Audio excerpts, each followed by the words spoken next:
বোৱাৰীয়েৰক দেৰিলৈকে খুৱাই থ সদায় দেখোন ভিডিঅ' বনাই কৈয়ে থাক যেতিয়াই ভিডিঅ'টো চাওঁ তেতিয়াই বোৱাৰীয়ে ভাত বনাইছে, বোৱাৰীয়ে ঘৰৰ কাম কৰিছে, বোৱাৰীয়ে আমুকটো কৰিছে। এতিয়া দেখোন আহি পেলাই দেখিলোঁ বোৱাৰীয়ে দেখোন শুইহে আছে, তইহে দেখোন ভাতে পানীয়ে চব বনাইছ। তোৰ মূৰৰ ওপৰত উঠিছে আৰু বোৱাৰী চাবি বোৱাৰী কি কৰে তোক।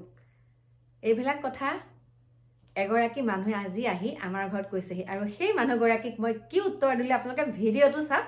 এইখিনিতে আপোনালোকৰ কথা এটা ক'বলৈ আহিছোঁ।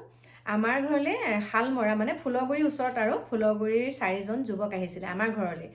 আৰু যুৱক কেইজনী আহি পেলাই প্ৰথমতে আমাৰ পাখি মাইনাক আছেনে বুলি সুধিলে। মই আছে বুলি ক'লোঁ, কাৰণ যুৱক কেইজনী বহুত আশাত আহিছিলে। মই বোলো আছে, বহাচোন, বহিবলৈ দিলোঁ।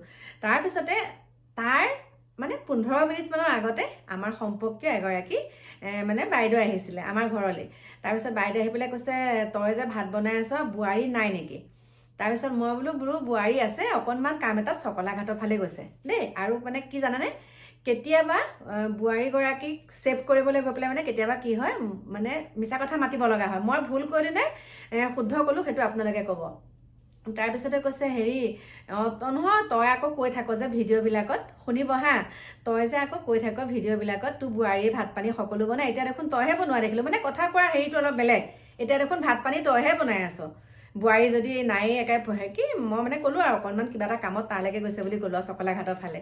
তাৰপিছতে ল'ৰাকেইজনে আৰু মানুহগৰাকীও বাইদেউগৰাকীয়েও ভবা নাই যে গাড়ী 2খন দেখোন ঘৰতে আছে। মোক তেওঁ সোধাও নাই প্ৰশ্ন যে গাড়ী দেখোন 2খন ঘৰতে আছে। তেওঁ চাগে সেইটো অহাও নাই মনলৈ, সেইটো সোধা নাই। কিন্তু মই ক'লোঁ যে চকলাঘাটলৈ গৈছে, সেইকাৰণে ভাতকেইটা মই বনাইছোঁ, আহি পেলাই খাব, তাৰপিছত দোকানলৈ যাব, তেনেকৈ ক'লোঁ।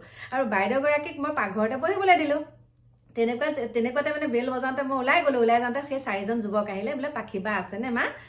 মোক যিহেতুকে সকলোৱে মা বুলিয়ে মাতে। বোলো আছে। কৈছে বোলে মাতি দিব নেকি অকণমান? তেতিয়া মই ক'লোঁ, এওঁ যে শুনি আছে মই নাজানো আৰু, কাৰণ পাকঘৰটোৰ পৰা আগফালে অকণমান আমাৰ 2টা ৰুম পাৰ হৈ পেলাই আগফালে ৰুমটো পায়। তাৰপিছতে মই বোলো হেৰি নহয়, কালি 3 বজাতহে আহি পেলাই শুইছেহি, আৰু হয়ো সিহঁতৰ বহুতখিনি কাম আছিলে কালি, 3টা বজাতহে শুইছেহি।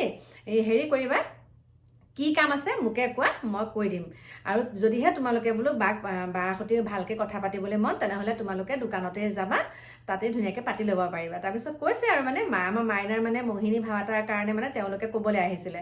তাৰপিছতে হ'ব বুলি কৈ পেলাই তেওঁ কৈছে ঠিক আছে, আমি এনেকৈ মই কাকু দেহাৰ নাম্বাৰটো দিলোঁ। তাৰপিছতে তেওঁলোকে কৈছে আমি দোকানতে বালৰ কথা পাতি ল'ম। গ'ল কথা গ'ল, তেওঁলোকক বিদায় দিলোঁ। তই বোৱাৰীয়েক একেবাৰে মূৰৰ ওপৰত উঠাই লৈছ, ভিতৰলৈ আহি পাইছোঁহে আৰু দেই। তেওঁলোকক বিদায় দি গেটখন মাৰি ভিতৰলৈ আহিছোঁ। তই বোৱাৰীয়েক বোলে মূৰৰ ওপৰত উঠাই লৈছে। বোলো কি হ'ল? মই ভবা নাই আৰু, বোৱাৰীয়েৰক খুৱাই থৈছ, তই বোলে এতিয়া ভাত বনাই পেলাই মুখৰ আগত দিবি। তেতিয়া মই মুখখন ক'লোঁ যে শুনক, এতিয়া এইবিলাক যি ক'লে নেক্সট টাইম বোৱাৰীজনীৰ কথা আপুনি এইবিলাক যি কৈ আছে বোলো সেইবিলাক কৈ থাকক, কিন্তু শুনকচোন, এতিয়াতো মই বোলো কৰিব পৰা হৈ আছোঁ। মই কৰিব পৰা হৈ থকাৰ কাৰণে বাৰু ভাতকেইটা যেনিবা বনালোৱে, কাৰণ তাই কথাটো জানোৱেই, মই ইমান কষ্ট কৰিছে, ৰাতি দেৰিকৈ পাইছেহি। তাৰ বাদেওতো বেলেগ কামো থাকে ন, সেইখিনি কাম বনখিনি কৰা মেলা, কাপোৰ কানি ধোৱা, সেইখিনি মই কৈছোঁ আৰু বোলো অকণমান তাই থাকক, যেতিয়া বুজা পৰা হ'ব তেতিয়া বোলো এনেও উঠিব। যেনেকেহে একদম মোক ক'লে, আৰু ময়ো তেওঁক একদম মুখে মুখে উত্তৰটো দিয়া নিচিনা। কাৰণ চাওকচোন, মই আচলতে ভাবিলোৱে যে আজিকালি দেৰিলৈকে শুই থাকিলে বুলি ক'লে তেওঁ অইন কথা নহয় আৰু, এনেকৈ শুৱাই থৈছ, পিছত লাই দিছ, পিছত গম পাবি, যিটো নেকি কথা আগতে আমি শুনি থৈছিলোঁ ন। কিন্তু মই তেওঁক উত্তৰটো এনেকৈ দিলোঁ যে আজি তাই শুই থাকিলে মই ধুমকে বাহিৰত বাচন মৰা, আগতে আমি দেৰিকৈ শুই থাকিলে যেন একদম ধুমকে বস্তুবিলাক পেলাই কিয় দেৰিলৈকে শুই আছ, সেইটো কি আৰু মোৰ মনটোৱে মই তেতিয়া কৈছোঁ আগৰ দিন নহয়, এতিয়া তেহেঁতে সাৰ পাব বুলি তলত মই লাহে লাহে কথা পাতোঁ।